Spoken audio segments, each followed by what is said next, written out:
नमस्कार मित्रों, आज हम बात करेंगे कि रोहिणी नक्षत्र के 4 चरणों में सूर्य का क्या फल होगा।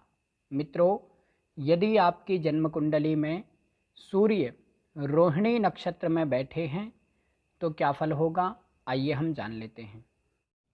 मित्रों, यदि जन्म कुंडली में सूर्य रोहिणी नक्षत्र के प्रथम चरण में बैठे हों तो ऐसा व्यक्ति अच्छे और बड़े खानदान से संपर्क रखने वाला होता है। यानी कि ऐसा व्यक्ति प्रतिष्ठित और सम्मानित खानदान से, परिवार से संपर्क रखने वाला होता है।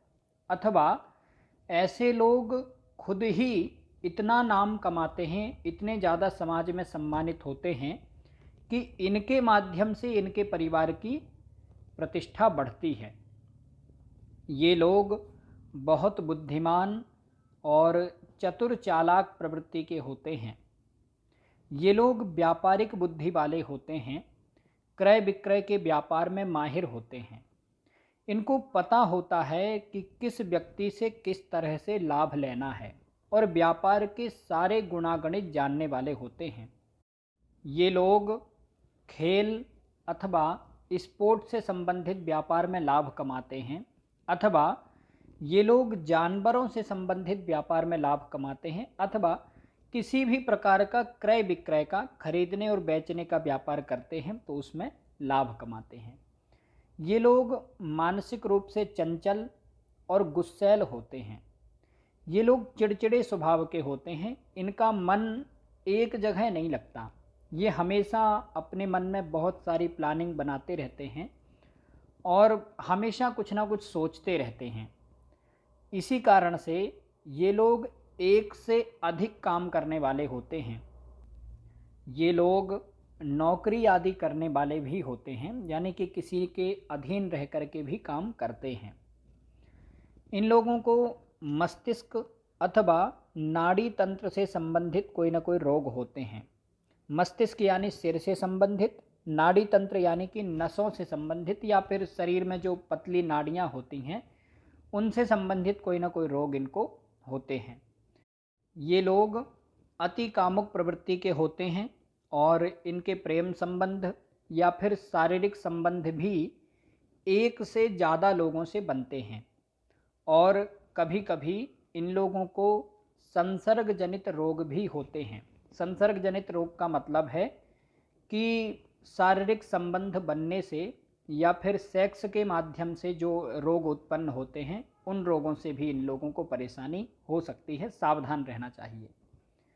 मित्रों, रोहिणी नक्षत्र के दूसरे चरण में यदि सूर्य बैठे हों तो ऐसा व्यक्ति सदैव प्रसन्न चित्त रहने वाला होता है। ऐसे लोग हंसमुख स्वभाव के, आकर्षक और प्रभावशाली व्यक्तित्व के होते हैं। ऐसे व्यक्ति बोलने में माहिर होते हैं। ये लोग किसी भी व्यक्ति से यदि पहली बार भी मिलते हैं तो उससे भी अच्छी दोस्ती कर लेते हैं। ये लोग बोलते हैं तो इनके बोलने से लोग इनके प्रति आकर्षित होते हैं और ये दिखने में भी सुंदर होते हैं। ये लोग बुद्धिमान और चतुर प्रवृत्ति के होते हैं। ये लोग किसी प्रकार के कोई तरल पदार्थ के व्यापार से लाभ कमाते हैं। तरल पदार्थ यानी जैसे तेल है, कोई केमिकल आदि, इन सब के व्यापार से ये लोग लाभ कमाते हैं। इन लोगों को गहरे पानी से डर लगता है और कभी कभी इन लोगों को पानी से खतरा भी होता है। पानी में डूबने आदि का डर इनको रहता है। इन लोगों को बार बार बेहोशी आने की समस्या भी होती है, यानी कि बार बार मूर्छा आना या फिर कई बार मिर्गी आदि की समस्या भी इनको होती है। अथवा इन लोगों को मेनिंजाइटिस या फिर पित्त विकार यानी कि शरीर में गर्मी बढ़ने की समस्या होती है। अथवा इन लोगों को एंजाइटी वगैरह या फिर सिर में दर्द, सिर में तेज दर्द होने की समस्या होती है। मित्रों, यदि रोहिणी नक्षत्र के दूसरे चरण में सूर्य और मंगल एक साथ बैठे हों तो ऐसा व्यक्ति सेना अथवा प्रशासन आदि में उच्च पद प्राप्त करता है। ऐसे लोग मिलिट्री में मेजर आदि के पद तक भी जाते हैं।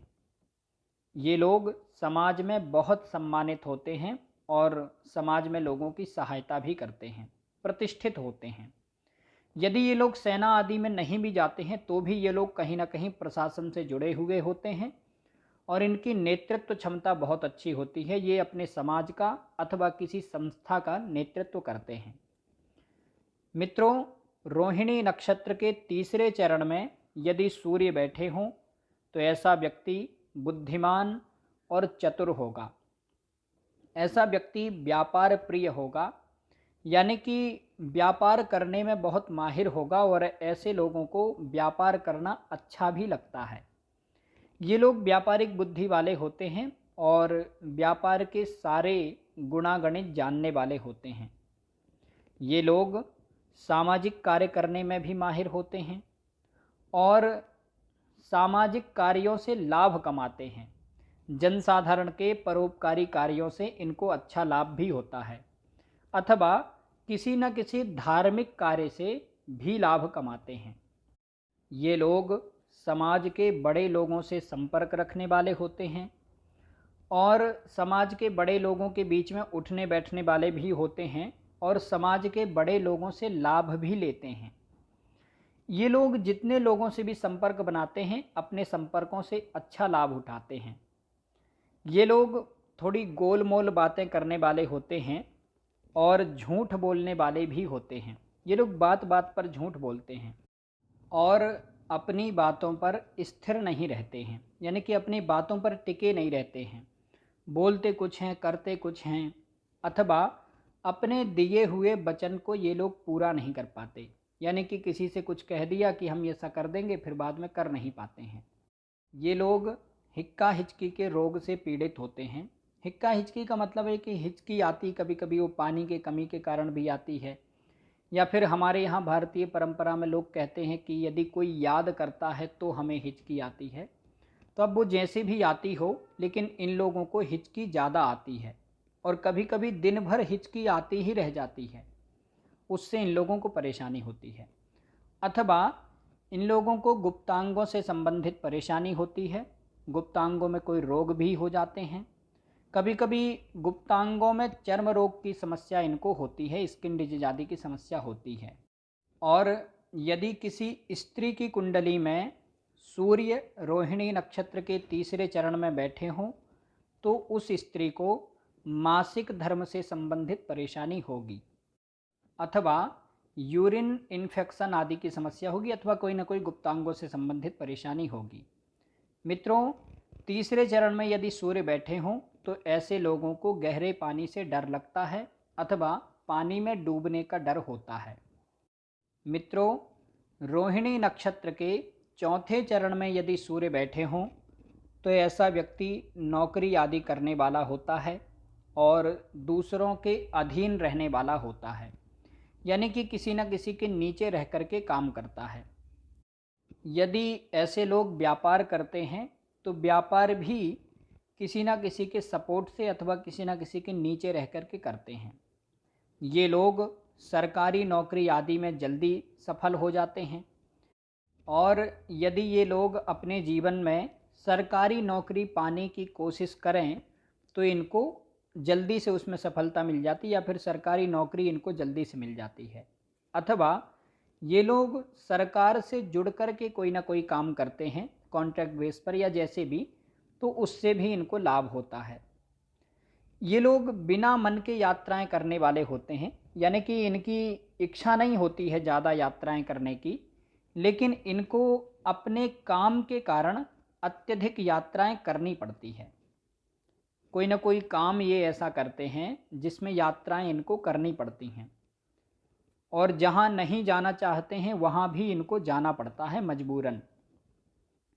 ये लोग बुद्धिमान होते हैं लेकिन अत्यधिक काल्पनिक मन वाले होते हैं। काल्पनिक का मतलब है कि बहुत ज़्यादा अपने मन में कुछ ना कुछ स्टोरी बनाते रहते हैं, कुछ ना कुछ प्लानिंग करते रहते हैं और अपने मन में बहुत सारी बातें सोचते हैं। इस कारण से इन लोगों को अपने मन में हमेशा डर भी लगा रहता है, एक अनचाहा डर इनके मन में रहता है और इनका मन हमेशा भटकता रहता है। इस कारण से ये लोग जल्दी से कोई निर्णय नहीं ले पाते, भ्रमित रहते हैं, कंफ्यूज रहते हैं। कोई भी निर्णय लेना है, कोई भी डिसीजन लेना है तो उसमें सोचते रहते हैं ये करें या ना करें, ये करें या ना करें, इस तरह से इनका चलता रहता है। और इसी कारण से ये लोग सही समय पर सही निर्णय नहीं ले पाते हैं। ये लोग अपने जीवन साथी के आज्ञाकारी होते हैं, यानी कि जिससे इनका विवाह होता है ये लोग उसकी बात मानते हैं। लेकिन ऐसे लोग स्त्रियों को पुरुषों से छोटा मानते हैं या फिर स्त्रियों को पुरुषों से हीन मानते हैं, वो चाहे स्त्री हो या फिर पुरुष हो। और यदि किसी स्त्री की कुंडली में रोहिणी नक्षत्र के चौथे चरण में सूर्य बैठे हों तो वह स्त्री पुरुषों को स्त्रियों से छोटा मानती है।